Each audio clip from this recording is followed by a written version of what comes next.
The countdown is on. Everything you need to get the edge at the end of the market day. This is The Close. The Trump bump slumps flipping into a Fed flop as U.S. stocks stumble through their worst week in 2 months. You like that? That was pretty good and big tongue twister there. Live from Studio 2 here at Bloomberg headquarters in New York, I'm Romaine Boston. And I'm Scarlett Fu. We're kicking you off to the closing bell here in the U.S. No tongue twister there, but so much for the post-election rally, right? The S&P 500 losing ground for a third time this week, off by 1.4%. It's now the biggest drop this month and on course for a 2.3% drop for the week. Now, within the Philadelphia Semiconductor Index, 29 out of 30 names are declining, led by Applied Materials after a disappointing forecast. So that's certainly a weak spot in the equity market. And the 10-year yield touched 4.5%. Clearly not there right now. Better than expected retail sales suggesting maybe the Fed doesn't need to cut in December, but yields have since come down about 1 basis point. And Bitcoin up about 2.5%, above $90,000. It's been a little bit all over the place right now, but still in the green. Yeah, absolutely. The price action today, absolutely astonishing. And when you spread it out over 5 days, you talk about what was a more than 4% rally last week for the S&P, flipping to a more than 2% sell-off this week. The Trump trade euphoria fading a bit as traders really refocus right now on the real man in charge, and that is Jay Powell in the parlor game of will he or won't he make good on the multiple rate cuts mapped out in that dot plot from September. I think we're well positioned. I certainly wouldn't take another ease in December off the table. But again, we're not on a preset path. And so we'll have to look carefully at the data and see what makes sense when we get to December 18th.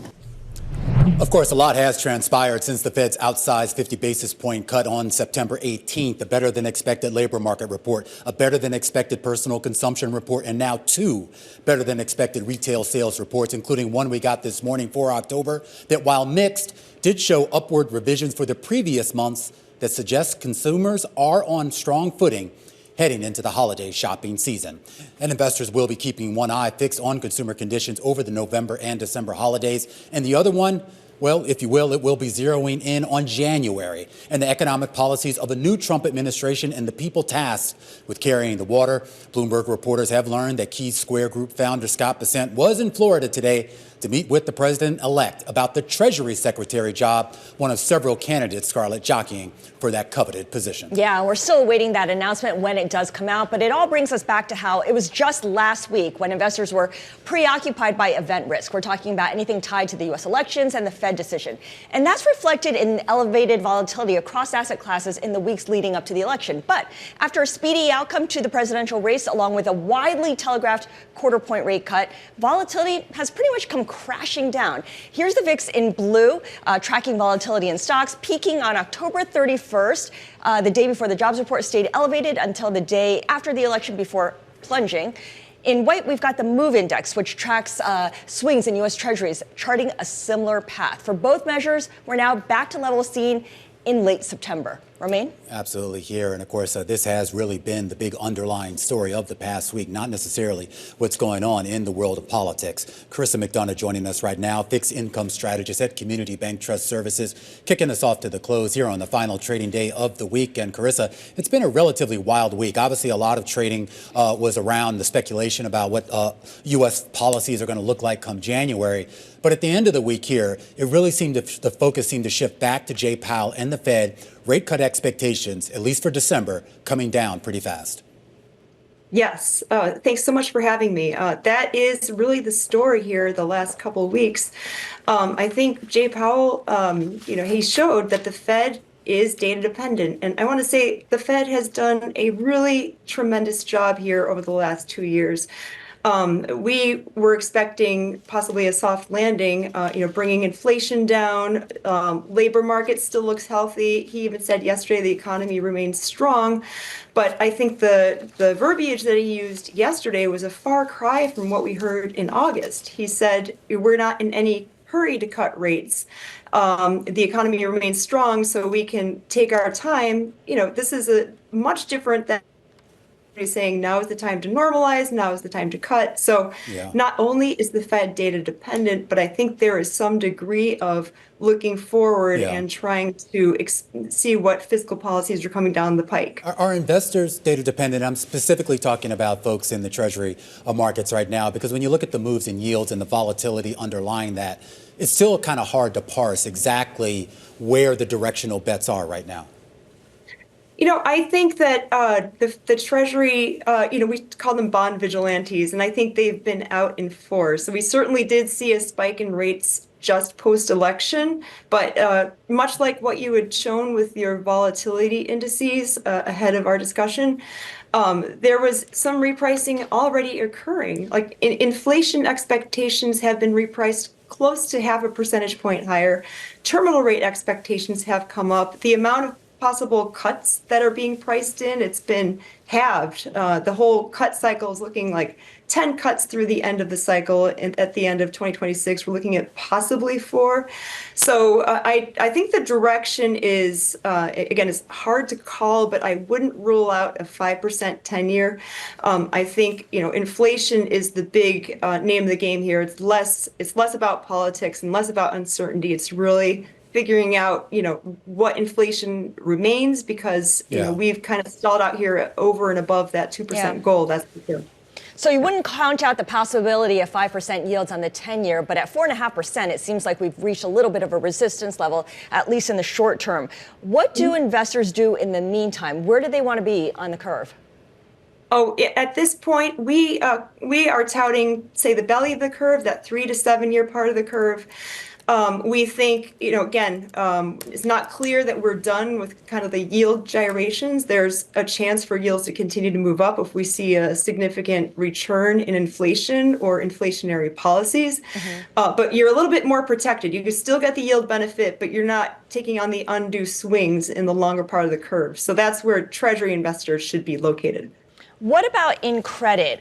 What is driving the 25-year low in credit spreads beyond some of the Trump bump optimism that, at least in equities, has kind of faded a little bit? Is this the pricing out of a default risk, or is it a repricing of treasuries? We've had this discussion, and it's likely some degree of both. This is the tightest that credit spreads have been in my career. And it's hard for me to be pounding the table that, the credit market is going to kind of stay as stable as it is right now through a cycle. I hear the argument on the other side suggesting that, risk-free rates aren't really risk-free, so there is some repricing of Treasury risk. But I just want to reiterate for your viewers that the Treasury market is the largest, most liquid, safest market in the world, and there are plenty of checks and balances to ensure that that remains the case. But yes, there's a lot of dynamics forcing this tight credit spread environment. Just curious, Karissa, how much are you paying attention to the strength in the dollar? That is something that we're paying attention to, and we do get a little bit concerned, kind of what that means for economic growth moving forward. It's not clear that we are going to be in a low volatility environment moving forward, and how much leeway the Fed is going to have as a result. And I'm sure that that's part of what they're factoring into their decision making. So that is definitely something that we've been monitoring. And looking ahead longer term here, kind of deeper into 2025, assuming we have a little bit more clarity from the Fed, assuming we have more clarity from policies coming out of Washington here, are you kind of in this camp that we are going to see meaningful changes in yields? I'm not necessarily asking you for direction, but meaningful changes, or are we still going to kind of be in this tight range? You know what? I don't know that I would subscribe to the idea of remaining in a tight range. There are so many uncertainties out there that I think the most reasonable bet that we can make is understand that the guardrails have been widened, and we would expect a greater degree of volatility. That collapse in volatility that we've seen, that's definitely a short-term phenomenon. That's not something that we would expect to remain the case. I think, expect anywhere from a 3 to a 5 year, or 5% on the 10-year, which is that's a huge range. But that's kind of the environment that we're in. It's it's hard to tell what kind of the next step is. But with Powell in charge, I feel more confident. So, all right. Well, quite a few data points to come here before we get to that December meeting here. So that'll give the markets a lot of stuff to obsess over. Karissa McDonough, fixed income strategist at Community Bank Trust, helping us kick you off to the close here on this Friday afternoon. In just a second, we're going to take a deeper dive into whether Walmart can deliver another strong quarter. A breakdown of the big box retailers' third quarter results, which are due out, Scarlett, next Tuesday. Yeah, pretty quickly soon, too. Plus, we take you inside the ring, or maybe octagon, of sports business with Audie Attar, founder and CEO of Paradigm Sports. A discussion on managing big names and contact sports, combat sports, and the future of technology in that arena. And Bloomingdale's hoping for a wicked good holiday season. A sit down with the CEO about how the department store is cashing in on the retail frenzy behind that big blockbuster film. Who you got? You the good witch or the bad witch? I'm always the good witch. All right, I'll go for the bad witch. Stick with us. A lot more coming up here on The Close. This is Bloomberg.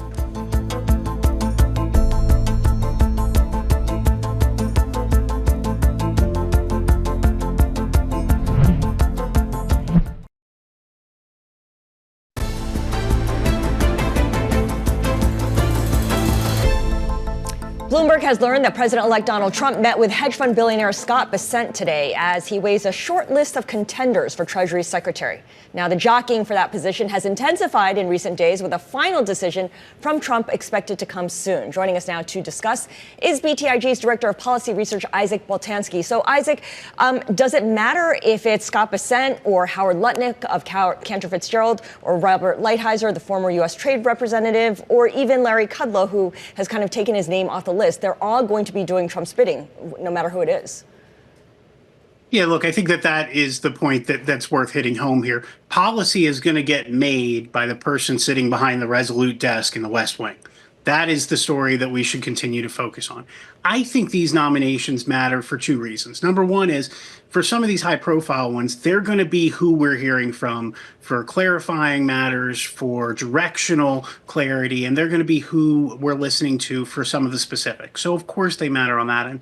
And then beyond that, there are numerous administrative items on the to-do list for each one of these cabinet secretaries that would never cross President Trump's desk. So, of course, they matter, but it's hard to think that anyone other than Donald Trump is going to be deciding what's going to happen on tariffs, for example. Right. He'll be the decider when it comes down to it. I want to transition to the healthcare position, the Secretary of Health and Human Services. Donald Trump has nominated RFK Jr. How seriously do you take this nomination? Could he get confirmation? Scarlett, I think he will be confirmed or in that seat. And of course, there's a bit of a caveat there, because we now need to keep in mind the possibility of recess appointments coming into play at some point next year. But here's how I think about this. I think that most of the Republican Senate ire is going to be trained on Matt Gaetz and the nomination for him to become Attorney General. At that point, I think it becomes marginally easier for all other nominees, including RFK Jr., to get across the finish line. And it's also important to note that he's already got the support of the chairman of the committee that he's going to have his nomination hearing before. That's a big deal. So I think the odds are that we actually see RFK Jr. as the one running HHS early in 2025. All right, we're showing a picture right now of Matt Gaetz. I think of all the appointments that at least have made it public so far, I think this is the one that caused a lot of head scratching and a lot of questions as to whether he indeed could actually make it through a Senate confirmation process. Yeah, look, the way that I'm framing this for clients is I think every one of the nominations we've seen so far is likely to go through, except for Matt Gaetz. That one is a little bit tough for me to have optimism about, given a lot of the uncertainty regarding what the vetting file might look like, what the opposition research might look like, and frankly, the commentary that you've already heard from Republican senators. So the framing device I use with clients here is I think that Gaetz is going to fail, but that will provide an enormous amount of cover for all of the other nominees that we know, at least to date. Yeah, well, you would hope so. At least that would be the idea. I want to ask you something that's a little bit more esoteric, and this is about the complexion of Congress. And again, with the idea that we don't know for sure everyone that Trump is nominating, but based on the reports we have so far, a lot of these folks are sitting members of Congress. There are at least 4 people that Trump has publicly named that are sitting members of Congress, or at least one a former with regards to Gates. And then you have a few others that are speculated also would be coming out of Congress. Is this going to affect the balance of power in either the House or, and I guess to a lesser degree, the Senate? So we're not worried about the Senate, but I think Republicans should be worried about the House. Look, it's a wafer-thin majority in the House, and as we know, you can lose House lawmakers for any number of reasons: resignation or going to jail. There's any number of reasons that you might lose a member of the House, and so I think it's important for them to move quickly on their priorities. And you've really gotten that sense of urgency when you do channel checks with some of these Republican lawmakers and their staffs. They want to move quickly because they know that they're going to have a thin majority in the House. And so I think it's also something that they're begging the president to stop taking members so that they can move forward with their work. But a follow-up to that, too. Do you have any confidence that whatever that Republican makeup is in the House come January, that they will indeed vote in a block? Or are there going to be enough folks out there, enough moderates, I guess, on the Republican side that could cause some issues with getting some of these Republican policies through? I think there's always a price in these negotiations. And so, I think that let's say just the tax and spending bill, that thing's going to die a dozen times before it finally gets done. And for example, we're going to see one group that's going to matter a lot here, something that all of our viewers care about. It's going to be congressmen from New York and New Jersey fighting to alter the SALT deduction cap. Them as a group alone could force policy in one direction. But ultimately, I think that there is enough will to move forward. There's a deadline of the expiring tax cuts, and Trump wields enormous power. So my bet is they get it done. All right, Isaac, got to leave it there. Isaac Boltansky, Director of Policy Research at BTIG. Scarlett, do you remember the halcyon days when we didn't have to worry about our SALT deduction being ripped When away was that? from us? That was like 9 years ago, Romaine. It's funny how We've aged since then. I know. Yeah, we've definitely gotten a lot of gray hairs here. All right, we're going to keep the show rolling here. A focus on what's going on in the world of retail as we start to get some big earnings out of those retailers next week, including the granddaddy, Walmart. Part of our top calls on the close on Bloomberg, and it's coming up next.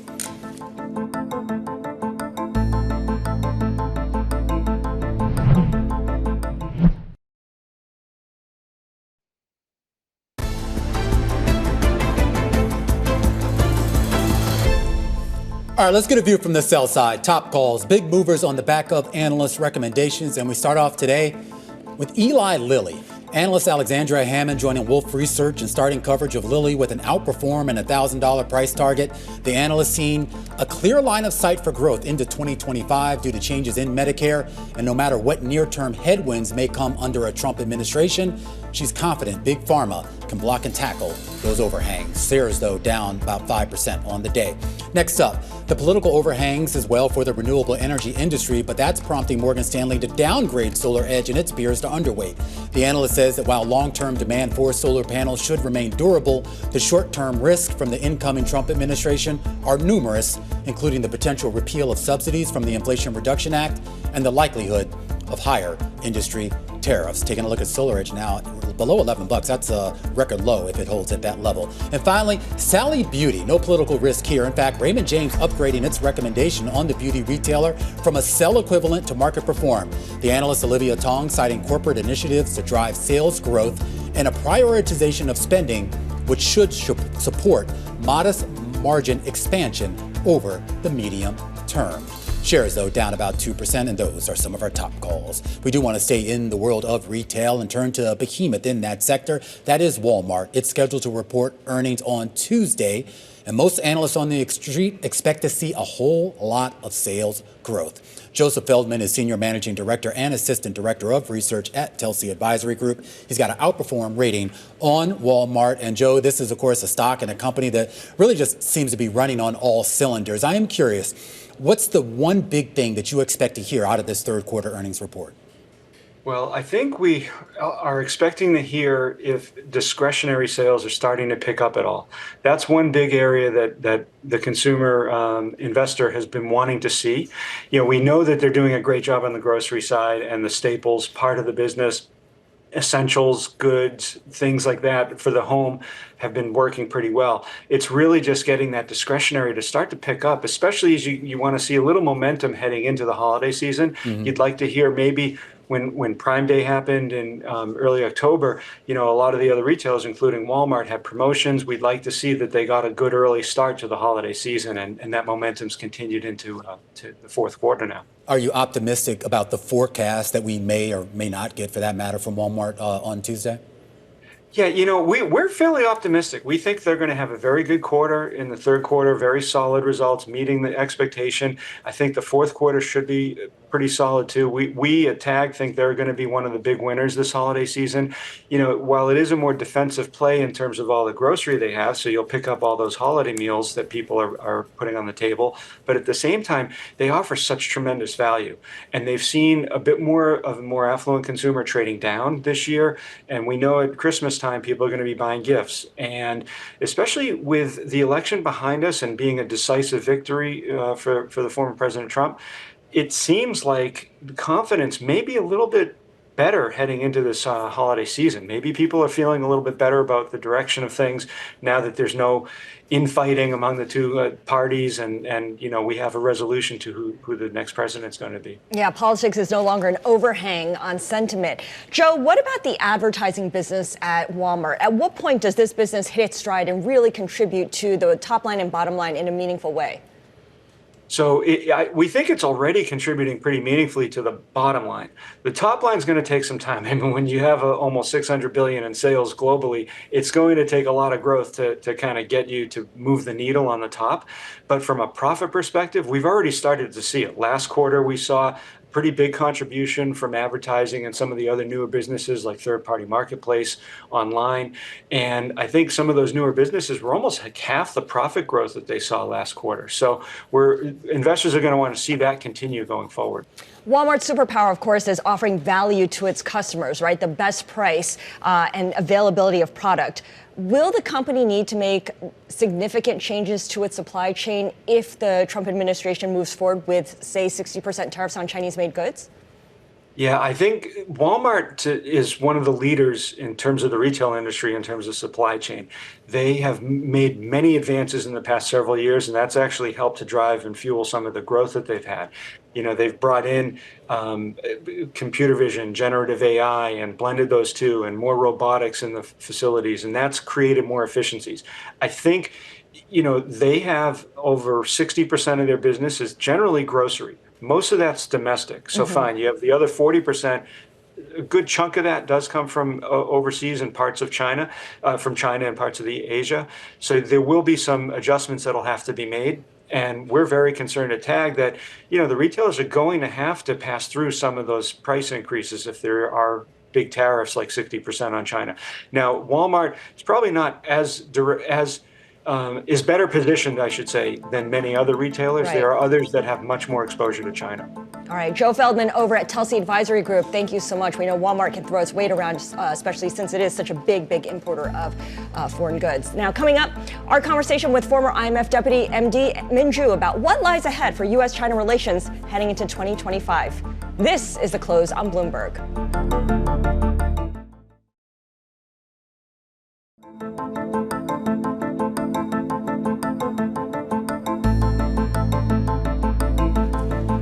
Just about 3:30 p.m. here in New York. This is the countdown to The Close. I'm Romaine Bostic. And I'm Scarlett Fu. And it looks like we're seeing kind of the tail end of this post-election rally. Yeah, it's kind of weird. You talk about the euphoria that we saw last week, which was all centered around the election. And this week, I don't think it was so much that the election trade got unwound. It was more that people started paying more attention to what's going on with the economy and the Fed. And they realized, at least in the short term, that's probably a little bit more important. Yes, absolutely. There's less certainty now about what the Fed does in December with its next rate decision than there was certainly than a few days ago. Absolutely. And of course, we talk about Powell being data dependent. And this is a market that, of course, is finding itself also being data dependent. And unfortunately, I mean, it's good for the economy, but the data, the strength in that data, I think catching some folks off guard with regards to their and maybe muddying the picture just a little bit. All right, that's the data in the U.S.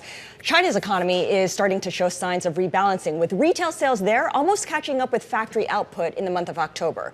Beijing's latest stimulus measures may further boost consumer spending in the coming weeks as well, though all of this could be short-lived if the U.S. moves forward with imposing steep tariffs on Chinese-made goods. Joining us now in studio with his expert take on Chinese-U.S. trade relations is Min Zhu. He is former Deputy Managing Director at the IMF. Min, thank you so much for joining us today. Thank you. So obviously, Xi Jinping made some comments at the APEC CEO summit that showed that he kind of sees himself as a champion of economic globalization. And Trump, of course, is threatening 60% tariffs on Chinese-made goods. So in light of all this, what do you see as China's most likely choice of responses? Well, I mean, China supports globalization, so, as you mentioned, so clearly, and China is a great beneficiary from globalization, so we should continue to be that way on. If Trump administration really leave the 60% tariffs on China, I think China will retaliate it, and then bring U.S. to the WTO. Mm-hmm. Say more about that. In what way? I mean, pursuing legal action through the WTO, but retaliate in its own way with more tariffs on their side too? Well, there are many things they can do, right? I mean, the first issue is trade. I mean, China exports roughly about $500 billion to the United States. The U.S. only exports roughly 170, 180 billion, so rather smaller. But there are many other things, in terms of capital flow, financial, economic cooperations, and many things. And I think it would be nice if both sides can sit down to talk to cut deal, because economically both sides are really complementary to each other. Right, U.S. have very high tech, very high service, and China still focus on manufacturing, middle level, move from low level now, graduate to up. So a lot of things we can work together. So I really don't want to see those things happen. But if it happen, it will be tough things for both. I am curious, though, on the Chinese side, given what's transpired over the last few years, the dependency on exports, at least as a percentage of their economy right now, is going to be higher coming into this Trump administration than what it was going into the last Trump administration in 2017. Now, the first issue, since the Trump #1 launched trade war against China, China trade continued to grow. In 2019, China trade totaled $2.5 trillion US, but today it's 3.5. So still, trade is growing. Trade is important for China. But domestically, China wants to make sure China not too much depends on trade, because focus on domestic consumer market. I think that's a strategic shift. It will take some time, but gradually we're moving to that way. What changes, what policy changes have been made over there to insulate themselves from this? The most important thing is to boost domestic markets, boost people's income, building on the social safety nets, on the healthcare, pensions, all those things, and supporting more on the education, kindergarten, nursery schools to support the people who have a second, third kids because population peaks, and also particularly open the service sector. China have a very weak service sector, and the goods consumption account for 31% of GDP now already, which is pretty high. And when you have a per capita GDP sort of, $13,000 per capita GDP, and you need more service. So service sector is a big area. Education, healthcare, entertaining, culture, sports, all those things. You watch it for all the advanced economy in the past 100 years. That's the way they go. And that's the way I think the U.S.-China can work together, because the U.S. is a strong economy on service sector. Well, speaking of the service sector in China, in late September, Beijing really pivoted to boost consumption inside the country. It was kind of seen as a whatever it takes moment from Beijing. Yet some of the measures, at least the way the market received it, was kind of underwhelming. Has Beijing done enough to defeat deflation? I think the short-term goal is a stable fuel market. #1, to stabilize the housing market, which is on downside for a while. The second issue is try to stabilize the local government debts increasing, and then to boost the consumer confidence that help the people spend more. I think the few things, the whole package is very much try to stabilize the real estate sector. I think it works quite well. That's 2.5 trillion RMB is put in the field to help the real estate company to complete ongoing projects, and another 2 trillion RMB just for this year, and help the local authorities to swap the debts, so lower the local authorities' debt burdens, and help local authorities have the money to buy the existing housing stock, transform into the renting house. So those things really help to stabilize the real estate sector and local government debts. That give the people confidence, and also their monetary policy to support the equity market, which is a little bit of controversial, but work quite well. Why is that a little bit controversial? Yeah, because you use the central bank monetary policy to support equity market. You will see it's a technical issue. It depends on what is your collateral. If you use the treasury bonds, the stick bonds, which is okay. If you use the other things, it will be the expansionary monetary policy. So currently we stick on the treasury bonds. So on should be okay. We'll see. But the market do rebound, right? You observe market rebound 30% a month ago. Yeah. It has. Although it's still nowhere near where it was. Oh, that's very true. Yeah, it's very true. And I am curious that when we talk about the policy levers that the government has, and for that matter, the PBOC, I am curious as to what the approach is going to be with keeping the yuan either stable, or maybe they don't want it stable, maybe they want it to sort of fluctuate a little bit more in line with whatever is happening with the U.S. dollar. What do you think the approach is going to be?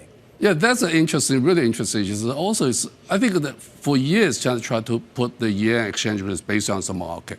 So, I mean, U.S. government have a monetary report on the Chinese exchange rates, whether manipulated or not. In the past years, they always say China does not manipulate the exchange rate. I think that's one thing.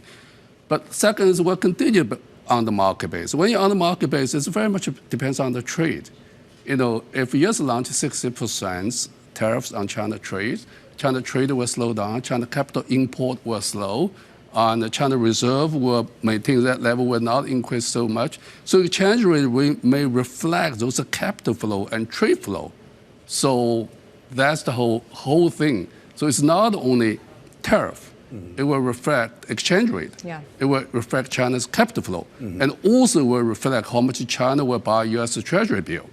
Just one quick final question, and this is on commodities and the idea of a lot of nations right now, at least the bigger nations like China, the U.S., are trying to protect their industrial commodities in a way that sort of prevents other countries either from getting them or at least from not taking them away from their current situation here. China, there was an announcement today that China was doing that with certain essential commodities. Do you anticipate that they'll widen that net? Well, the commodities are shifting a lot. For example, we're shifting away from oil, traditional those things, to more mineral and more others, copper and lithium or a few others. I think we need a global consensus, a global policy on those issues. This is a new area, and currently we see every country doing its own policies, from Indonesia to Peru to Argentina to China, all of those things. And we need a global cooperation. We need a global governance on this commodity issue as well. All right. Well, Dr. Zhu, really appreciate you taking time to be with us today. Min Zhu is the former IMF Deputy Managing Director. Stick with us. A lot more coming up here on The Close, including a closer look at shares of Palantir popping higher as the company gets ready to transfer its listing to the NASDAQ from the NYSE. We'll discuss coming up next on our Stock of the Hour. This is The Close on Bloomberg.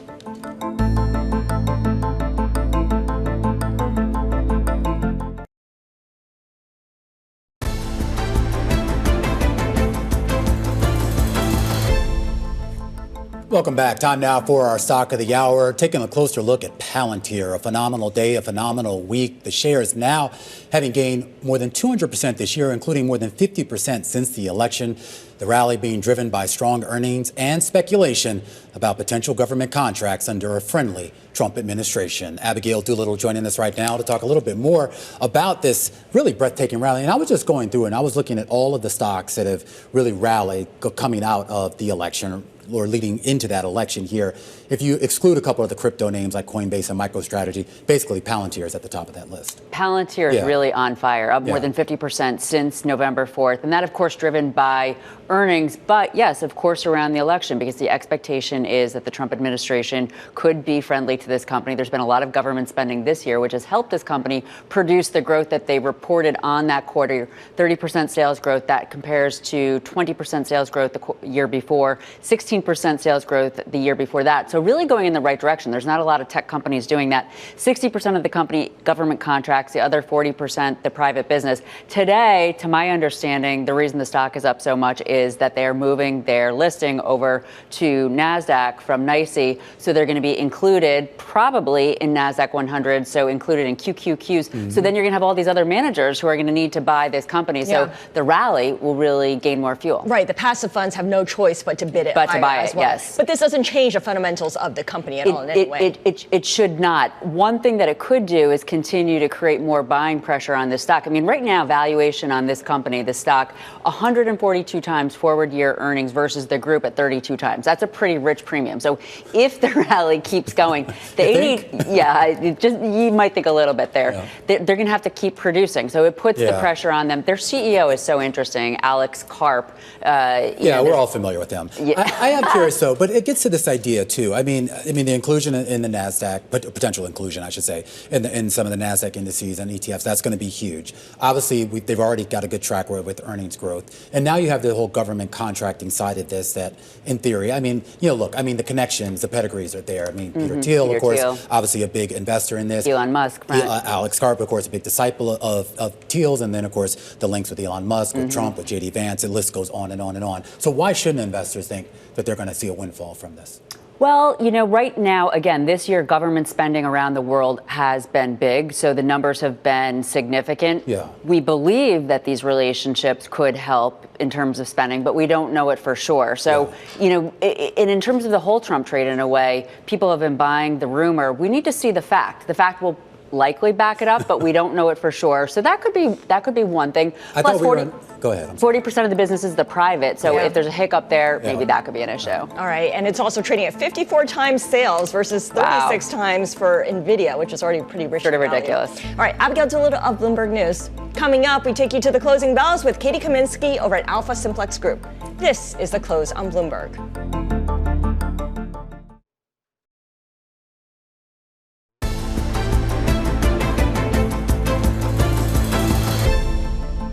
At this point, we are touting, say, the belly of the curve, that 3 to 7 year part of the curve. We think, again, it's not clear that we're done with kind of the yield gyrations. There's a chance for yields to continue to move up if we see a significant return in inflation or inflationary policies. And of course, yield gyrations has been a big part of the story in financial markets this week. Karissa McDonough there kicking us off to the close just about 15 minutes ago here. And we talk about the seesaw we've been seeing in the yield space. I think, remember, we had the flattening of the yield curve, then it re-steepened, and then it flattened, and then it re-steepened again. And then you had the big flip-flop in equities now. We're down more than 2% on the NASDAQ. Right. And in fact, we're down for the week as well for the S&P 500. But, just staying on yields for a moment here. Right now, it's little change, but it got to 4.5% earlier today. Yeah. And that proved to be kind of the resistance level because it turned things around. Yeah, just barely got right above that 4 or 5 level. And that's the level that I think most people said we would end up at. And so maybe this becomes that tug of war. Yeah. We end up in this tight trading range until we get, I guess, a little bit more of a economic or Fed shock, if you will. Yeah, you go back to equities for a moment, and chip-related companies are really leading the way down because of Applied Materials' disappointing outlook. And healthcare stocks falling for a 5th day this week. RFK Jr. is President-elect Trump's nominee to be the Health and Human Services Secretary, so that group has been under pressure. Yeah, under pressure, and for good reasons, particularly given some of the comments Trump made about why he wanted RFK in that position. He wants him to go wild, right? Yeah, of course, this will be the parlor game, I think, for the next few weeks. I mean, we're not even at the inauguration I know. yet. I mean, these people haven't even taken office yet. So still a lot of speculation here about what that administration is going to look like. We will keep tabs on that. And of course, we keep tabs on financial markets as we get closer to the closing bells here on this Friday afternoon. Pleased to say that Kathryn Kaminski joining us here in Studio 2 in New York. She's Chief Research Strategist at Alphasimplex Group. Great to see you, Katie. Good to be here. Talk about kind of this post post-election trade, if you will, which kind of started before the election. There was a lot of euphoria, of course, with the election of Trump, the idea of looser regulations, or at least just a friendlier business environment, friendlier than the current administration. And we saw stocks really shoot up on that. A little bit of a pullback, but that seems to be about less than about Trump and more about the Fed and economic conditions. Yeah, I would have to agree. Yeah. So from the trend following space, what we saw is we really saw this trade starting a few weeks before the election. You saw long equity signals, you saw short signals in fixed income. You also saw this dollar starting to really move. And what's really, I think, happening this week is people are trying to digest what is the impact of the election. But what's interesting to me today is today feels like risk off, but bonds are not really sort of your safe haven. Yeah. Mm-hmm. So that tells you something that maybe bonds today, this is an impact of thinking about the Fed and sort of shifting narratives from digesting the election to also thinking about the commentary yesterday, less accommodative policy, perhaps higher rates, and rates not going down when the market or the NASDAQ's down over 2. Yeah, and I mean, when you look at the economic conditions, we had the retail sales report today. It seemed to suggest the consumer's fine. There were some cracks in that report, but overall, the overarching message was they're still spending. We've seen the labor market reports. Most people who want a job can get a job here. So why should I expect a meaningful change in yields at this point, or even a meaningful change, to that matter, in the backdrop for stocks?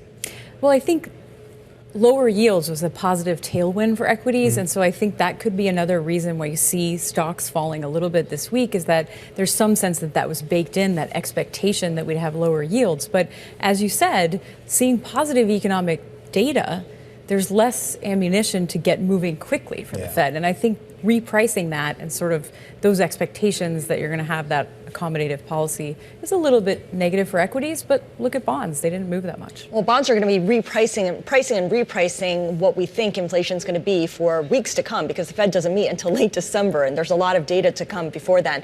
What about the strong dollar and how that plays out both for equities and for treasuries? I think about how there are research reports pointing out that Apple faces a worst-case scenario of $256 per phone if its contents are tariffed at 60%. And then you've got the strong dollar on top of that. I mean, this is going to be pretty devastating for some big companies. Yes, I mean, I think the strong dollar trend, and that was really surrounded around the election, is going to be a challenge. You see that in the energy prices right now as well. Remember, those are priced in dollar. So it is definitely going to be a tailwind for a lot of exports and other issues as well. So if it keeps going, the dollar continues to be higher, that's going to be an issue. But remember, part of the reason the dollar was under pressure earlier was the fact that the Fed was expected to cut quickly. And as the Fed backs up, that's pro-dollar. And so positive growth, also pro-dollar. So there's a lot of stuff that's going to keep the dollar up at this point right now. Yeah. So when you think about where you want to be heading into the new year, how has your view on positioning changed since you put on the Trump trade before the election? Well, so I'd say that it hasn't changed much, but it hasn't slowed down. Okay. So that would be the point, that equity signals are still relatively robust, especially across multiple horizons. I think that yields are going to be tricky, especially as we try to navigate rate cuts and how that path goes, but we're still seeing short signals in fixed income, which is not a sort of, not something we saw a few months ago as we started to see cutting. The long dollar positioning, a long dollar trade has had a lot of momentum. So far, that really looks like that trade is still got some room. When you look at the trade positioning right now, do you worry at all about a little bit too much crowding? I mean, we're seeing that with the dollar. We've obviously seen that in certain pockets of equity markets. And even in some of the fixed income space, we've seen a lot of folks really still camped out at the shorter end of the curve. Definitely the case. Yeah. I mean, because if you look at where people are positioned, a lot of strategies are positioned in the same positions. And so you're going to have to see if that really has legs. And it seems to be the case with how much we saw that extend recently. But the reason it's hard right now is everyone's saying, well, we've gone this far with this trade. Where do we go next? So I think that is going to be the question. Is it a crowded trade now? I'm going to ask you a very loaded question. Who are you going to listen to more, Jay Powell or Donald Trump? Ooh. Oh, that's a hard one. From an investor's perspective. I mean, we always listen to Powell. Yeah. But I guess there's going to be a lot more mixed signals out there going forward. to kind of figure that out. All right, good answer, good diplomatic answer there. Katie Kaminski, best in the business there, Chief Research Strategist over at Alphasimplex Group. Joining us here in New York today, Scarlett, with 3 minutes until the closing. That's a really good question. Who are we going to pay more attention to? Because every time President-elect Trump says something, it does have huge implications for the markets. Yeah, absolutely. I mean, look, it's kind of, I said it was a loaded question because obviously we're going to pay attention to both of them almost equally. Maybe Trump probably more because he is the president. But of course, Jay Powell, when it comes to monetary policy, at least for right now, he's still independent and it's his word that counts. Yeah, until the end of 2026, right? That's the date. That's what he says. He says he's sticking around. He's a lawyer. He knows. Yeah, meanwhile, Scarlett and I sticking around here to count you down to the closing bells right across the screen on the day and the week. The S&P down more than 1% on the day, 2% on the week. The NASDAQ selling off by more than 2%, slight elevation in the VIX, dollar strength once again, and a mixed bag going on in the yield space as we break down all the price action on this Friday and for the week. That coverage, it starts right now.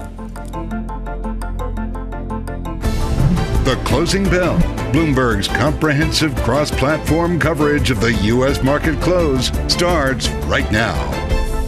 And right now, we are 2 minutes away from the end of the trading day. Romaine Bostick with Scarlett Fu taking you through the closing bell, a global simulcast. It starts right now. Tim Stenovic in the radio booth today. I always have to wait to see. I never know when Carol's going to show up or not. You never know. Carol Master, I guess, taking a well-deserved day off. And Jess Menton filling in for very capable as we welcome our audiences across all of our Bloomberg platforms, Tim. On a day where we're seeing a lot of weakness right now in the equity space, a big turnaround, I think, from some of the euphoria that we saw just last week. Yeah, I think it's fair to say that the Trump trade taking more than a pause right now. We're down a little more than 2% from those all-time highs on the S&P 500 that we saw on the 11th earlier this week. Maybe everybody's just waiting for NVIDIA next week. Maybe that's what it is. The S&P 500 next Thursday, so this would be the session after NVIDIA reports. The S&P is supposed to swing about 0.9% in either direction that day. And also NVIDIA's one-day implied move is around 8%, so that's actually above the 5% average it had averaged over the last 8 quarters. So still pricing at a big move for next Thursday, guys. Maybe we're going from Trump trade to kind of digesting a Trump reality because Jeffries put out a note saying that Apple faces a worst-case hit of $256 per iPhone if those tariffs of 60% that he's proposed do get put in place. Do you think we'll see exemptions for companies such as Apple or a company such as Tesla, for example? It depends if Tim Apple pleases Donald Trump. That's a blast. I'm sorry, from the Tim past. Cook. Remember Tim how he Apple called is, I him think, Tim what he goes by during the administration. I like that. Yeah. And it gets to the idea, too, just how academic all this is right now. Like I said, we're 2 weeks removed from a week and a half removed from the election. And,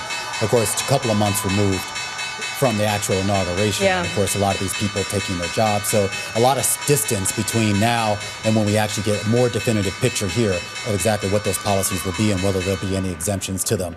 Let's walk you through the numbers here. Energy ringing the closing bell on the NYSE with the Dow Jones Industrial Average down more than 300 points or about 0.7% on the day. The S&P down more than 70 points or 1.3%, while the NASDAQ Composite moving lower by 400 points or about 2.2%. The NASDAQ 100 down 2.4, your Russell 2000, your S&P mid caps, as well as Dow Transports, each down more than 1% on the day. All right, we do see in the S&P 500, 178 stocks did move higher today. Let's go ahead and call that 180 as they get settled. Scarlett, 321 to the downside. Yeah, and the sector underperformers really overwhelmed the gainers here. Tech down 2.4%, led by chip makers. Healthcare losing almost 2%, but for the week, they are the worst performers, down more than 5.5%. And communication services losing about 1.8%. Your outperformers are limited to the utilities, traditional safe haven, financials up about 0.5%, and the REITs gaining just 0.2%. Okay, let's talk about some gainers. I was able to find a little green in the major indices today. I want to start with shares of Disney, higher by more than 5% today, rising for a third day in a row. This week, Disney shares posting a gain of 16%. That's its best weekly performance in 24 years. Pretty remarkable. The company did report that fourth quarter sales and profit beat Wall Street estimates. That was yesterday. The earnings guidance, though, for the next 3 years, that was seen as a really big deal in terms of looking ahead to how the company is going to perform over the next 3 years and the confidence in its long-term strategy. We saw a handful of banks increase their price targets on the stock. So that led shares higher again for a third day in a row, up by more than 5%. That's the best performer on the week in the S&P. It's pretty remarkable to see. I didn't realize that. So we'll see maybe Bob Iger stays a few more years? Oh, gosh. Maybe. From your lips to God's ears. Yeah, maybe. Hey, did you see Palantir's up more than close to 250% so far this year? I did see that. Yeah. Yeah, this is pretty wild. Shares surged today, actually, by more than 11%. Check this out.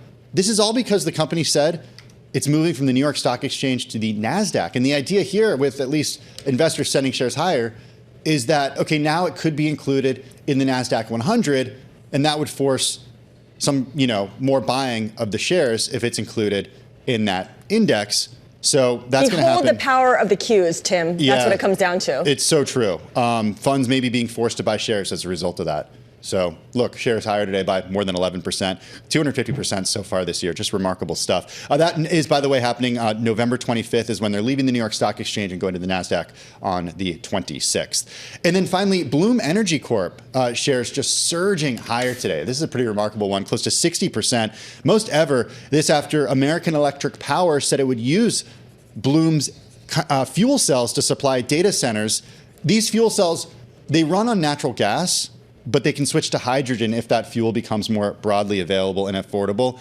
And when they do run on hydrogen, they produce no greenhouse gas emissions. That gives data center operators a way to meet their climate goals. Once again, Bloom Energy up by 60% today. I'll go ahead and grab those decliners. Going to start off with some healthcare-related names here, since that was the second worst performing sector in the index for the S&P 500 today. Moderna, mRNA is the ticker symbol, down more than 7%. Its worst day since actually November 11th. This is the third biggest decliner in the S&P 500. That did come, of course, after President-elect Donald Trump said on Thursday they did plan to nominate vaccine skeptic Robert F. Kennedy Jr. to lead the health department.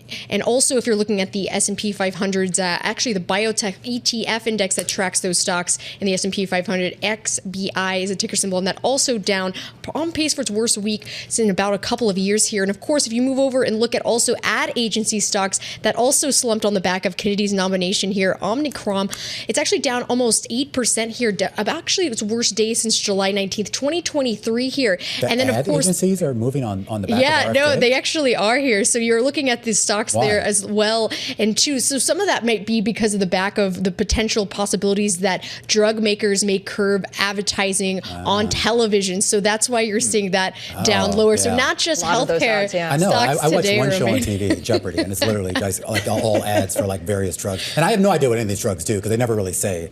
But they have complicated names. They're like, oh, are you feeling blue? And take Jagovia, and you'll feel better. I guess. But the disclaimers, that part of it is really long. Well, it just says talk to your doctor. Yeah, so not just healthcare today, also those ad agency stocks. And lastly, I'm going to point out this is the worst decline in the S&P 500 as well as the NASDAQ 100. Applied Materials had just reported earnings yesterday. MAMT is a ticker symbol on this, down 9%, worst day since October 15th here. And a lot of it had to do, not surprisingly, because of the company's revenue guidance, disappointing investors, and especially when you're looking at revenue coming from China, that actually decreased there. So that's why you're seeing that stock pressured here today. All right, let's take a look at yields. An interesting day and an interesting week in the Treasury market. On the shorter end of the curve for the day, you are seeing yields lower, about 3 to 4 basis points for the 2-year, about 2 basis points on the 5. But you can see the longer end of the curve, yields continue to drift a little bit higher. And we should point out, though, on a weekly basis, the narrative really hasn't changed here. Yields are higher pretty much across the board. Your 2-year yield is up significantly from where it was a week ago, and your benchmark 10-year yield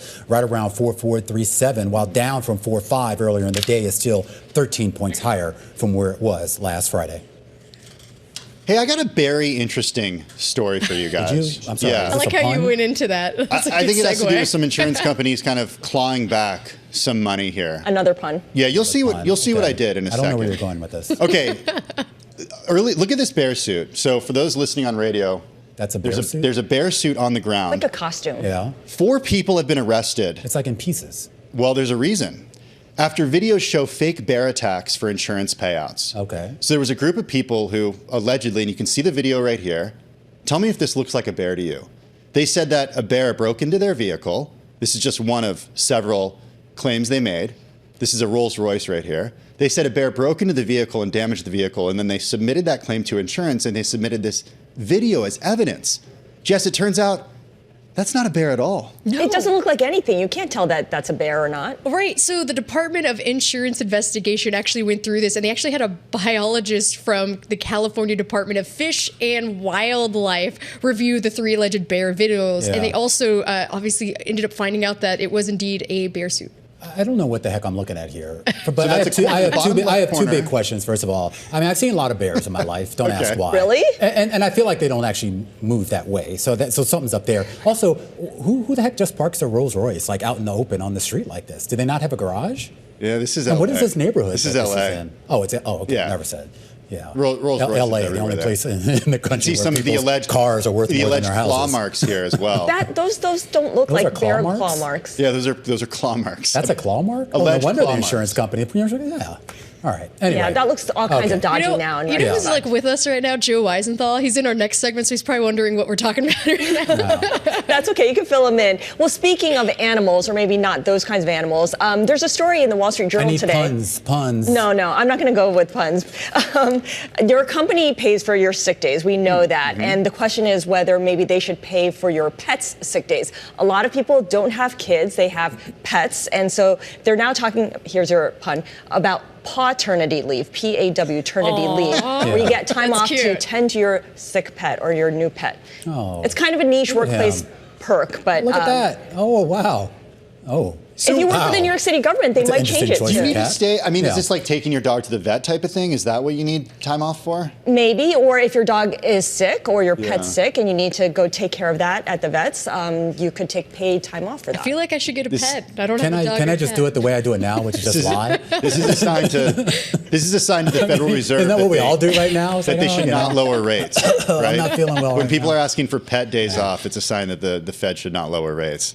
Hey, have a telling great you. weekend, everyone. Keep those pets safe. Keep those What a cars world safe. we live in. Lock the bear doors. attacks. Lock the doors to your Rolls Royce. I never. That is never going would to do park it my for our Rolls Royce. cross-platform coverage of the close. We'll see you on Where do Monday, you park same your time, Rolls Royce, Scarlett? same place. In the garage, of course.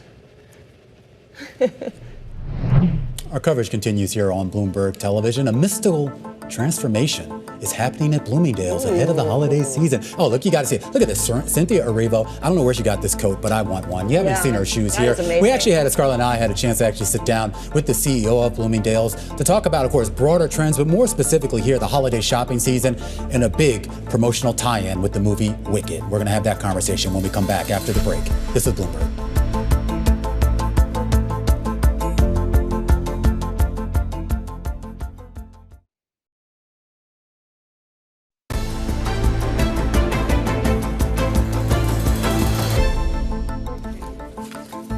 Welcome back to The Close. I'm Scarlett Fu. And I'm Romaine Bostic. Let's take a look at how markets ended the day here.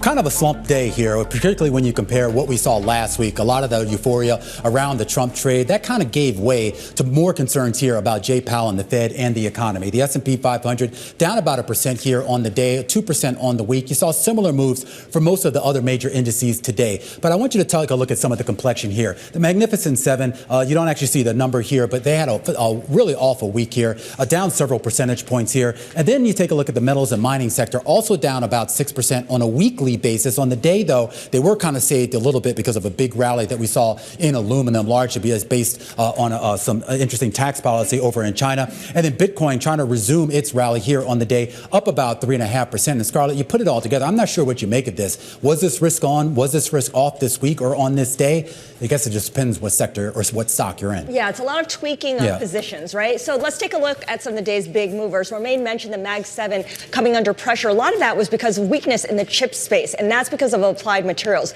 losing 9% on the day, dragging down chip companies overall after giving a disappointing sales outlook. And of course, that sets us up for NVIDIA results next week. Palantir up 11% on the day. This is the AI company. They have government contracts, and of course, they also have started to expand into commercial clients. The company's leaving the NYSE, the New York Stock Exchange, for the NASDAQ. And in doing so, it'll be included in the NASDAQ 100, which means its stock will be part of the QQQ, the popular ETF that tracks the NASDAQ 100. So a lot of buying ahead of that inclusion in the Qs. And Bloom Energy, a big mover today, up 59% on the day, the biggest gain ever for this company. And this is after American Electric Power said it will use Bloom's fuel cells to power data centers. So there's your thread through AI. Now, our top story this hour is the outlook for retail. Data show that retail Retail sales rose more than expected in October, thanks to a jump in car purchases. There were gains in 8 of 13 categories, led by electronics and appliances. Now, of course, this is the backdrop as some of the biggest merchants and brands get ready to report their quarterly results and also provide guidance on how they see the crucial holiday shopping season shaping up.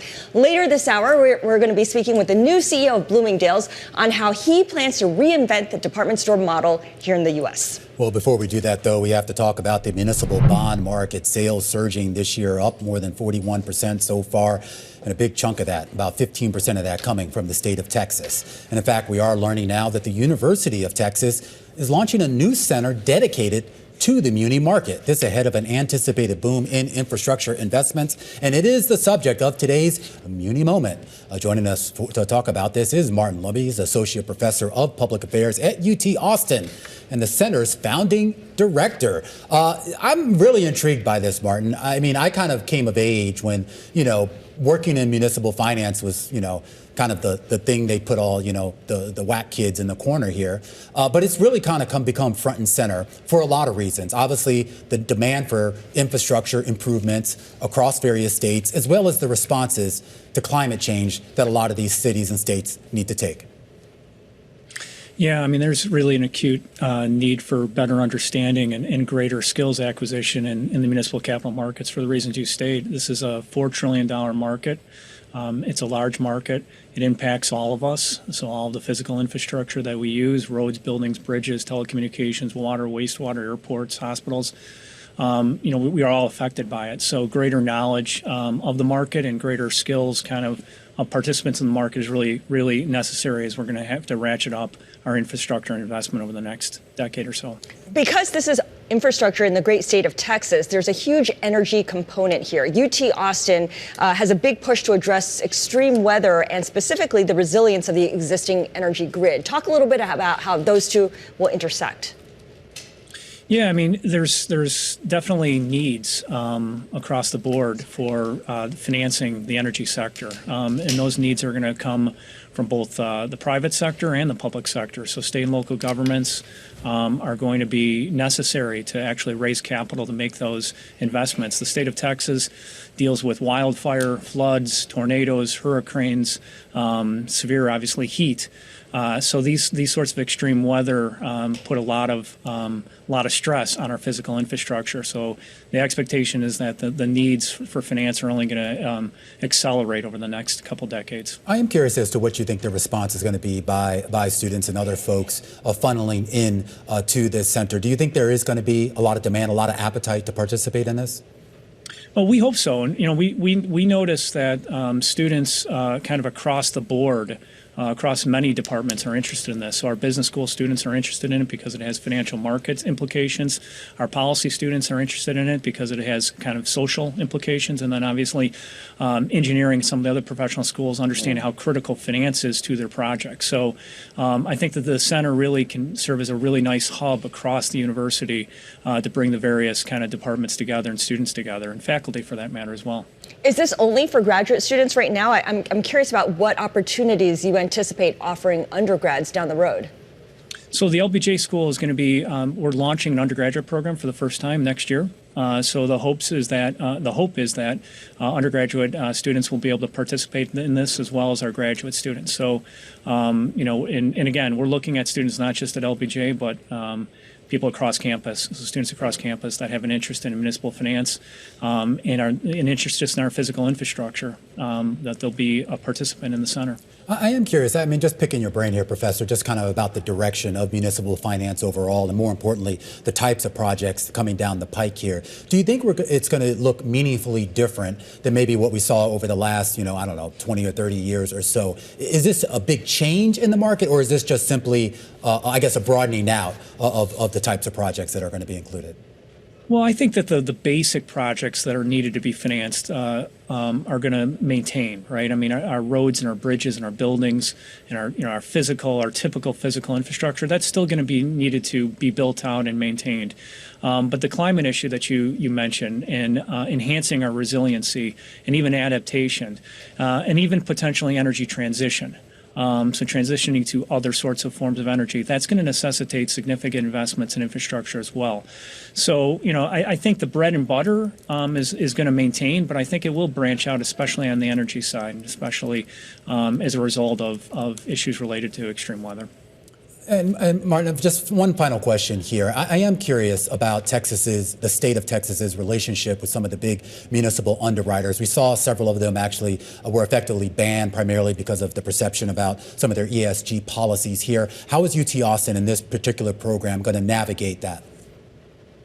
Yeah, I think that that's something that we're going to have to deal with and that we're going to have to address, right? Because it's a major kind of issue in the muni market today is some of the ESG issues and how that affects the financial intermediaries that participate in the market and how that ultimately will affect state and local governments in the form of potentially higher borrowing costs. So Texas in a lot of ways is kind of ground zero in that in that on that issue, but certainly other states are dealing with it as well. So I would anticipate that, we would probably try to weigh in and participate in discussions and potentially research in that area. All right, fantastic. Martin Luby, really appreciate your giving us some insight into this new program. UT Austin Associate Professor of Public Affairs and the founding director of UT's Center on Municipal Capital Markets. Now, coming up, we're taking you inside the ring, or octagon maybe, of sports business with Audie Attar. He is founder and CEO of Paradigm Sports, a discussion on managing big names in combat sports. This is The Close on Bloomberg.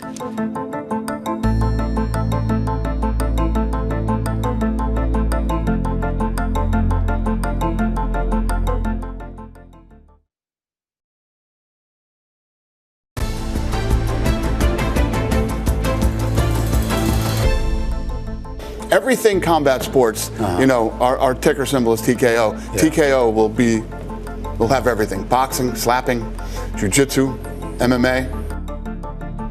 That was the CEO of the UFC, Dana White, talking about areas of growth that his parent company TKO is eyeing. Joining us now is someone with his own close ties to the UFC. Audie Attar is founder and CEO of Paradigm Sports. It is a global sports agency whose clients include athletes like Conor McGregor. And Audie joins us now. Audie, great to see you. Good to see you guys. You're in town to attend UFC 309 tomorrow, so I know that that's a big, big thing in your world right now. But your roster now includes some of the most dominant combat sports athletes, including Conor McGregor. What is it about their needs that are different from other professional athletes? Well, obviously all professional athletes have similar needs in that they have to make sure they're focusing and optimizing their training, their lifestyle to go out there and be the best version of themselves. I think a UFC athlete and an MMA athlete in particular is very different than the stick and ball sports because there's not the structured organization, if you will, that has a feeder program that leads them from the youth ranks to the high school ranks to the college ranks then to the professional ranks. Mm-hmm. These athletes have to prepare themselves. They have to underwrite their costs to train, to eat, to not have an income, if you will, as they chase their dreams. So it's very admirable and it's very difficult to do. So, but it also opens up more opportunities because then there isn't a league that oversees what you can and can't do.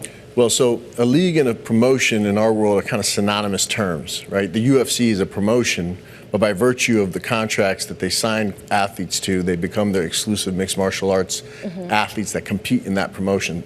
Very synonymous to an NFL athlete. Labor law structure is different. One's an independent contractor, one's a full-time employee, if you will. So there's a lot of differences in that regard.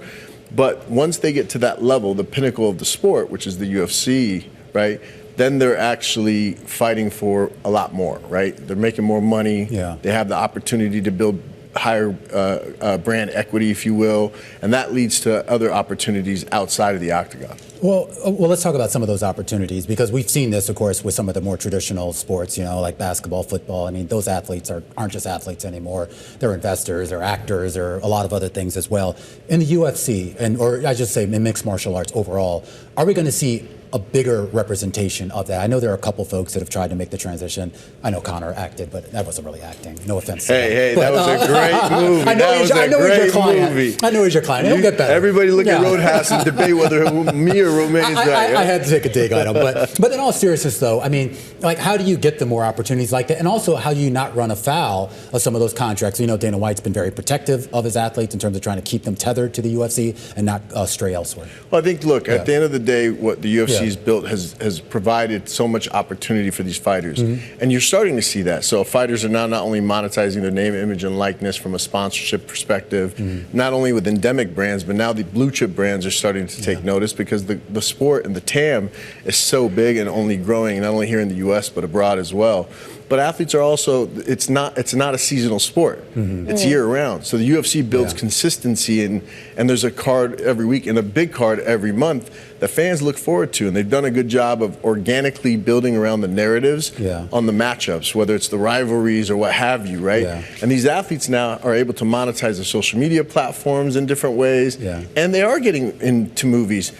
I believe it's a good movie, but like Roadhouse, and doing other things in media and also business ventures. Case in point, Connor and Proper 12, which we launched, and it was a successful business venture along with other portfolio companies. And other athletes in mixed martial arts are starting to do the same. So as that fan base grows, those opportunities will as well. So remind me, so when you kind of started your career, or at least started in this business, I mean, you were much more focused on the entertainment side of it, movies and actors, if you will. Is it easier or more difficult to manage, say, a mixed martial artist client relative to, say, I don't know, an NFL client or a Hollywood client? So I actually started in the football side of the business. Football, apologize. And representing an NFL client is a lot different in that it is, more of a structured approach. So when you're going to get drafted in slot one of round one, you know what the previous year was getting paid, and you're trying to kind of maximize that slot, so to speak. And then when you go to free agency, you're looking at statistics and comps, if you will. Very different in the mixed martial arts world. It's grown a lot in the last 12 plus years that I've been in it, and there's a lot more room to grow, right? In terms of the way the UFC operates, it's not just the UFC, PFL, all the large organizations sign these athletes to exclusive mixed martial arts contracts. And the idea is that they have the ability to move up the ranks. And when they reach free agency, they could go and test the waters if they so choose to do so, right? At the end of the day, it's up to them. But at the end of the day, these promotions also have to keep that consistency. So they're not in the business of signing one-off fighters, one-off events. It's to keep the consistency and to allow the athlete to maximize their potential on that platform. Do you think these combat athletes could form a union one day? Look, it's been tried in the past, and I think that there's a lot of complexities to it because you have a roster of 400 plus athletes from all over the world. It's more difficult than, a U.S.-based entity with all U.S.-based employees under that entity. It's just a lot more challenging. So whether it happens or not, I'm not sure. I'm all for advocacy in terms of getting fighters more, in terms of understanding how can we, have a more transparent dealing with the promotions, if you will. And I think that's increased over the years, and it's not easy to do, and at times we're at odds with the promoters.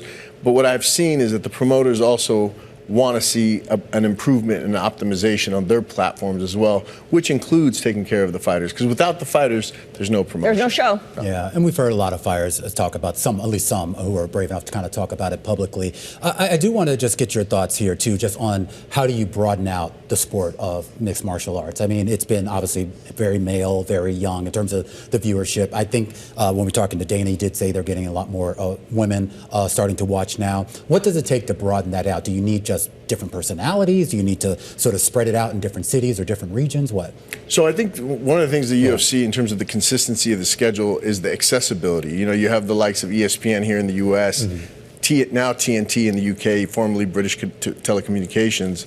And all over the world, these major broadcast partners are starting to now air these fights. When you start to have the stars from those regions, whether it be male or female, that builds fandom. And I think fandom comes not just behind any shield, so to speak, but it comes behind the human connection that we have with those athletes. Whether it's because we share the same place we come from, or the personality, or what have you. And I think that's important. So as you start to see, the likes of the athletes that have transcended the sport and the UFC are George St. Pierre, Anderson Silva, Ronda Rousey, who's a female, and then Conor McGregor, and so on.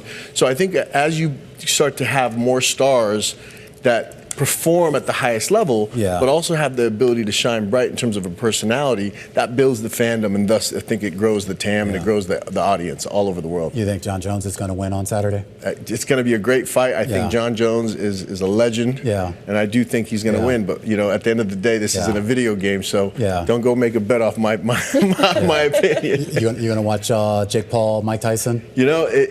We all have a Netflix account. Yeah, I'm tuning in. All right, I want to ask you who's going to win that, because who knows? If it's real stage, who knows? But we're all going to be watching later tonight. Audie Attar is the founder and CEO over at Paradigm Sports. A great discussion here, Scarlett, about the world of athlete representation, particularly in the world of fighting.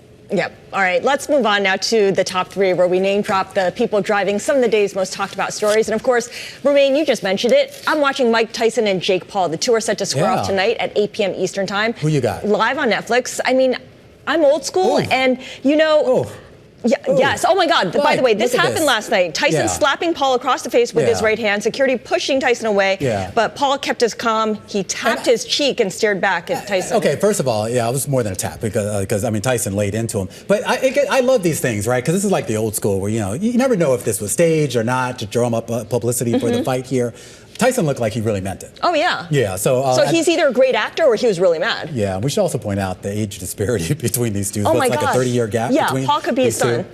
Paul's in his 20s. Tyson, pushing 60, yes. 57, 58? 58 years old. But, from our generation, the most fearsome fighter. Yeah, absolutely. That's an understatement. Of course, Tyson and Jake Paul facing off. What about Michael Burry and David Tepper? They're not facing off. They're actually on the same side. That's the two of the folks that I'm keeping an eye on, primarily because they're saying that they're ending their buy everything trade in China. I'm not sure they're saying it, but what we did know is we got the latest 13F filings, and of course, both of them were talking about going all in on that China trade. Their latest 13F filings showing their holdings at the end of the quarter show that, maybe they're pulling back just a little bit. They're being a little more trade. selective. Yeah. How about that? In their approach to investing in China, Tepper cut his exposure to Alibaba and an ETF tracking big cap Chinese stocks, and Burry raised his exposure to Chinese stocks, but he now added new bearish options to provide some downside protection. Who would win in a fight between David Tepper and Michael Burry? That would be a good underdog. Yeah, I don't know. I would watch that. Someone should get the odds on that. All right. Finally, Conan O'Brien, the former late night host, he'll be hosting the Oscar in March. He's going to take over from Jimmy Kimmel, who emceed the last two award ceremonies.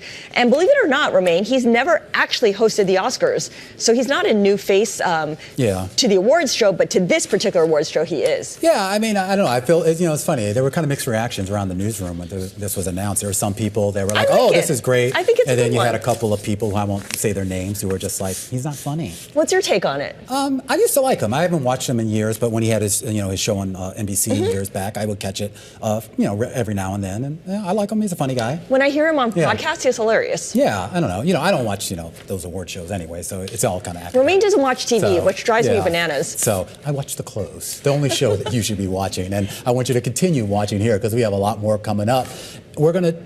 We have a lot more coming up here because we talk about this idea here. Of course, what's been going on in the entertainment space. Yeah, Conan is hosting the Oscars. You think Wicked is going to be nominated for an Oscar? Maybe. It's going to be released in just about a week, and it's one of the big screen releases that's sparking a retail frenzy with brands clamoring to partner up. We had a chance to sit down with the CEO of Bloomingdale's, Olivier Bron, about that company's upcoming collaboration and the retailer's outlook for this holiday season.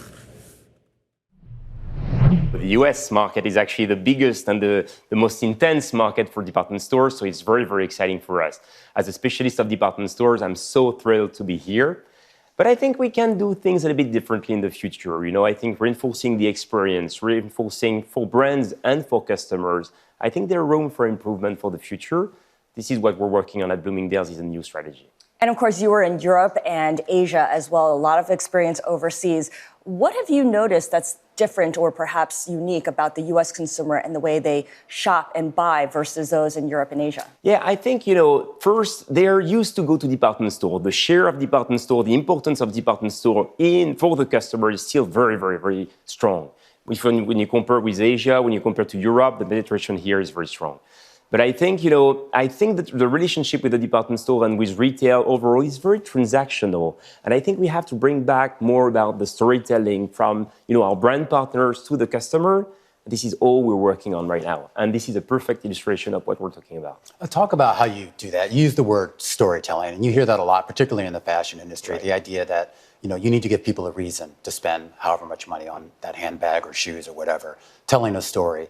So how do you do that in a concept and more importantly, in a day and age where people are much more transactional? They just want to buy what they want to buy and leave the store or buy it online and pick it up and go home. Mm-hmm. When you're buying a bag, you're not just buying a bag, and especially for luxury brands or for premium brands, you're buying a story. You're buying a social marker. You're buying something special that actually is more than just a product. And we have to make sure that actually through the service, through the store experience, we're bringing that to the customer. The second pillar for us is exactly about that. It's about events, about activations in the stores. It's actually, you're not only coming to the store to buy. You're coming to the store because you're going to meet people you like, because you're going to see something different. You're going to live an exciting experience. So this is exactly what we're working on right now. And we want to make it bigger and bigger to reinforce the attractiveness of Bloomingdale's. How transferable is that to other locations? I mean, this is your flagship location, so of course you go all out for it. But when you go to a store in Texas or California or somewhere else, can you replicate this? Yeah, that's a very good question, Ramin. Because I think it's all about being Bloomingdale's and being a chain is actually, it's not only about the flagship. It's actually, we want to be, as Bloomingdale's, the local leader, the local destination. So we have to cascade that to every single store, to every single customer, and the teams are working on it. Of course, it's a little bit different. It has to be relevant locally, but we're doing that in every store. Given your background in Europe and in Asia, are there plans for any sort of international expansion for Bloomingdale's? I don't think so. We already have a partner in the Middle East who is performing really well. So Bloomingdale's in Middle East is actually a strong platform, but for now it's not a priority because we think that actually we have a lot of opportunities in our domestic market. And we think that we can have actually strong growth in the future in the US, in our domestic market. Building a new platform in a new region is actually very, very challenging. I had a chance to experience that in the past. And honestly, starting from scratch, when you already have mature models and mature department store brand in these regions, is actually very challenging. What about the mix between your amount of sales that you're getting from your brick and mortar locations and the amount of sales that you're getting from digital online sales? So right now, we're pretty much in line with actually our peers and competitors right now. So I think the market is around 30%, a third of the sales. But actually what we observe for the last few years is actually this fantastic growth of online. Well, not jeopardizing the store sales right now. Is that like a different customer or is it the same customer? No, actually we're seeing, so first online now is our number one recruiting channel for new customers, but we have this ability to actually transfer our online customers to offline because you have the returns, because you want to actually book or see what you're going to buy on offline online. So that's a great continuous experience. I think right now customers are totally channel agnostic. They don't care whether they're shopping online or offline. They want to see a product. They want to experience Bloomingdale's, whatever the platform. So for now, we're talking about online, offline. Tomorrow, it's going to be social shopping. It's going to be, whatever the channel. I think it's really about relating and engaging with the brand. If you take a step back, and I'm sure in contrast to what you see in Europe and Asia, the department store model has been struggling in the U.S. for a number of years now.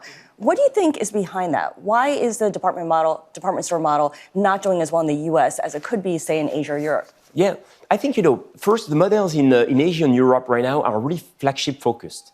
So I think that's one big difference. And honestly, I think the flagships will have a bright future in the next 10, 20 years. It's not, I think, a problem at all. I think the problem here is managing such a large footprint. And that can be a challenge sometimes. At Bloomingdale's, we have the chance to be in prime locations and prime malls, so very strong locations. We have a limited footprint. So I think we have more opportunities than threats for Bloomingdale's in the future. I really do think that actually the department store model has a bright future, but it has to reinvent itself from the perspective of the customer, but also from our brand partners. We have to be relevant for our brand partners and rethink the model from this point of view. How about the broader retail landscape overall? Are there too many stores in the U.S. overall? When you look at the pure market data, when you look at the overall market is actually slightly growing. The penetration of online is going up. So for sure, the average productivity of the square feet overall in the US is actually slightly decreasing. So yes, there will be probably some losers. It's why you have to challenge yourself and reinvent your model to remain relevant for your customers, but also for your partners. I have to ask you, when you look at other retailers, and it doesn't necessarily have to be a direct competitor, who do you envy most? Like when you walk into their stores or you shop on their website, who do you just say, wow, they really got it right. I want to try to emulate some of this. No, first, I really think that actually Bloomingdale's is doing that right. What I discovered, I'm sorry to say, but I'd say, no, but it's not the only, it won't be my only answer. But actually, honestly, I was very surprised by the level of engagement of the customer. The relationship that we're building with the customer and with our partners is actually good. And I think we can even do better in the future. But I think there's a lot of source of inspirations from our competitors, but also from other models right now, whether it's in terms of service, in terms of brand mix, in terms of events and activations. There are a lot of inspirations that are in retail and beyond retail. I don't want to give you any names, but I have a lot of source of inspiration, actually in the US, but also abroad, which is another thing. I think we should not be too domestic focused because we're going to miss probably some good trends that are happening somewhere in the world. And you think that maybe what we see abroad in terms of their approach to department stores and just retail overall, you think that's going to be palatable to a U.S. audience? I'm absolutely convinced about that. I think, we have to bring the best of both worlds, and I think this is where we're going to perform and bring something different for the customer. The customer is ready right now for something different, more inspiring. And this, we can get it from some of the countries or some of the other models in the world. And that was our conversation with Bloomingdale's CEO, the new CEO, Olivier Bron. And I know, Romain, you went over to Bloomingdale's the night that they really opened up their new display with the Wicked stars performing and everything. Yeah, and we should point out this Bloomingdale's, I mean, they do these types of partnerships in the past as well, where they kind of deck out the whole store, different departments. They have different collaborations with various Marc Jacobs, Kendra Scott, and all this selling, Wicked kind of themed food items and merchandise here. So they're all in on it. I guess the question is that translating into higher sales? Is the cost worth it? Or is it creating enough buzz that people want to go to the store just to check it out, and then they get there and they're like, oh, look at what else Bloomingdale's has. And I think that was kind of what Olivier, at least what he seemed like he's hinting at, that he wants. He wants to kind of bring back that excitement where you're coming to the store, not necessarily with the intention to shop, but the idea is that once you get there, you're just going to snap up everything. And you spend a couple of hours there and you're like, oh, next week I'll come back too. Yeah, you just grab everything off the shelf, just like our senior producer. But you got to pay when you go out. Yeah. Quinette, did you hear that? All right, let's take a look at how markets closed on the day. We had the S&P 500 down about 1 1/3%, closing the week lower by more than 2%. And chip makers were really at the heart of some of the losses today. Applied Materials had a disappointing outlook. It kind of raises the stakes for NVIDIA's results next week. Yeah, absolutely. Here, and you see Bitcoin there at the bottom. Put a pin in that. We're going to talk about crypto in a second. But when we come back after the break, a quick look back at this day in history and the launch of the famed reserve fund and the dawn of a $7 trillion business. This is The Close on Bloomberg.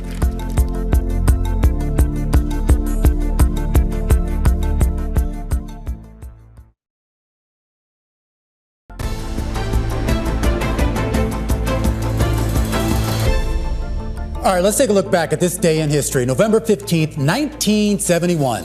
The first U.S. money market fund began operations, sparking a new investment trend that over the next 50 years blossomed into a $7 trillion business.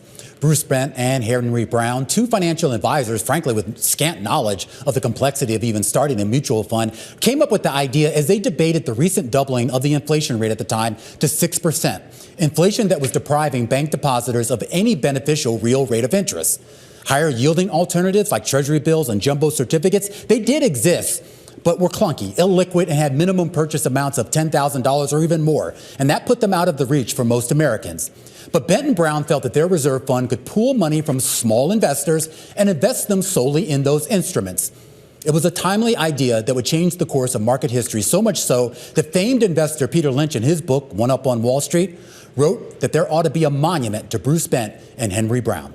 And it's not hyperbole either. While the reserve fund attracted just $300,000 in its first 15 months, it would end 1973 with a thin, breathtaking $100 million of assets.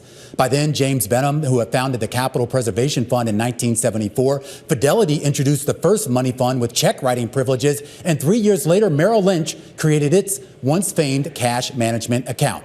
But 1977, was considered the breakout year as Treasury rates were beginning an erratic climb to double-digit levels as the Fed fought an outbreak of inflation.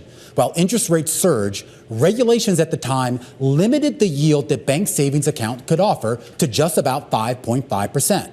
Money market funds, there were no such restrictions. They were offering rates of as high as 17%, rivaling and in some cases exceeding annualized gains in the stock market, but with infinitely less risk. Yesterday, Crane Data issued a fresh report showing U.S. money market funds surpassed $7 trillion in assets for the first time ever. That's up more than $1 billion in the past 12 months, a pointed rebuttal to questions over whether the industry could remain in vogue as the Fed began to cut interest rates. Oh, it remains in vogue. It's clearly in vogue. All right, well, just as consumers have left traditional banks in favor of tech platforms to buy ETFs or buy options, they're doing something similar in order to invest in crypto. Giving credit union customers a way to do just that is the focus of this week's Next Up. And this is where we highlight the entrepreneurs and trendsetters moving the needle in the markets, technology, and VC space. I'm pleased to welcome David Dindi. He is co-founder and CEO of investing platform Atomic. So, David, when we talk about credit unions, there are people who are extremely loyal to their credit unions and don't want to leave those institutions for investing platforms. And your company is finding a way to do just that, to allow them to stay with their credit unions, but also offering the services that those investing platforms give them. Exactly. Credit unions are very popular, and part of the reason why is because they care a lot about their customers. I think it's part of a broader movement of financial inclusion. They already serve 140 million Americans today, and so they're a central part of our financial ecosystem. But the sector itself is facing increasing competition from companies like Robinhood and Schwab that are offering their members ways to invest with them. And, as Robinhood expands its offerings, it's also starting to offer banking services, which ultimately come at odds with the banking capabilities that credit unions serve. And so I think credit unions are in a state right now where they're considering how can we essentially offer a full financial set of products for their customers, which might include investing, to entice them to stay with them as they think about ways to grow their wealth. What's the regulatory relationship, though? Because one reason why credit unions haven't really done that is primarily because some of them really couldn't. Exactly. And I think that's the same with other financial institutions that aren't broker-dealers or investment advisors. Today, in order to set up your own investing platform, you need to become a broker-dealer or an investment advisor. And so we started Atomic to essentially make it very easy for institutions not to have to go through that burden. We essentially take on the regulatory responsibility for them to enable them to offer these products to their consumers in a very easy, lightweight manner. Are you shouldering the risk as well? We are. Okay. We are. So tell us what kind of sign-up you've seen, what kind of interest you've seen as a result. We've seen interest across the board. In the credit union space, we've actually about to launch with one of the largest credit unions in Nevada. They're called One Nevada Credit Union. And so we're expecting to see that product in market around January. But also outside of the credit union space, we've seen a lot of interest from some of our other partners like Uphold, that's in the digital asset space, and NerdWallet, that's also offering similar services. I know we just spoke about money market funds and how cash products are enticing for consumers, and so we're seeing a resurgence of that as well among some of these providers. How do you expand, though? And I am curious, it's not just, obviously it's about signing up more customers, but with regard to a regulatory environment that at least right now is still somewhat uncertain with the changing administration, and you have a lot of sort of unfinished business with Basel rules and other things like that here. When that all gets settled here, do you think you will have, I guess, a clearer path to expansion? I think we serve different segments. Our traditional segment where we're offering investing products as well as cash management products, even with the current regulatory climate, I think, expansion is fairly clear. In situations where we're interfacing with digital asset companies, the change in administration might lead to more clarity in terms of what is expected from participants in the market. And I think that will essentially foster a larger ecosystem of participants, the digital asset space as well. What's been the demand like from, you think, credit union customers to invest in crypto now that there is a change in the administration that seems much more pro-crypto than before? I'd say it's very high. We don't yet offer crypto within the credit union ecosystem, but it's something that's, planned. But we've seen even in most recent runs that credit unions have been very eager to offer crypto to their customers. And we can expect that to occur now, that there's more of a bullish sentiment towards crypto entering into 2025. Speaking of crypto, you're going to watch the Jake Paul, Mike Tyson fight tonight? I will. I think they're both kind of invested in crypto, right? They are. Who you got? Who you rooting for? Well, I'd say I'm biased. Jake Paul is actually an investor, an angel investor in Atomic, and so rooting he's got for to him. root for him. So he's got to survive. Is what you're saying. Exactly. All right. Well, this is a very fascinating concept, a very fascinating company, and of course, maybe some fascinating investors as well there with Jake Paul. Wishing you the best of luck. We'll talk to you soon. David Dindi is the co-founder and CEO over at Atomic. We're almost done, Scarlet Fu. For the week.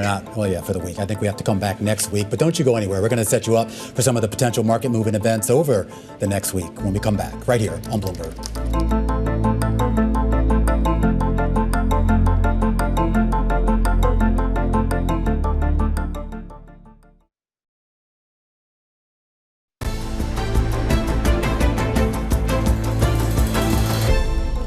Let's just set you up here with some of the potential market moving events over the next week. On Monday, world leaders going to start to gather down in Rio de Janeiro for the G20 summit. You know, I feel like this is going to be super awkward because all everyone wants to talk about is the guy who won't be there, and the guy who precedes him, President Biden, will be there, and he's probably going to be like, yeah, well, we'll see. Yeah, it's going to be really interesting, particularly given, of course, that at least on the U.S. side, the person going doesn't actually going to be making any decisions he's a lame in duck. about 2 months. But we'll see. On Tuesday, we do get earnings out of Walmart and Lowe's, housing starts and building permits. But Wednesday is going to be a big day for earnings because the one company that everybody wants to talk about finally puts its cards on the table. Yeah, it's NVIDIA, and this is it, right? I mean, everyone, this is, what does, who was the analyst we were talking to? Dan Ives always called NVIDIA the granddaddy of them all. The granddaddy, whatever you want to call it. But I mean, obviously everyone wants to know the trajectory there. We're going to get earnings out of Target, TJX, Palo Alto Networks, and a few others. Thursday, we get the weekly jobless claims. But more importantly, Scarlett,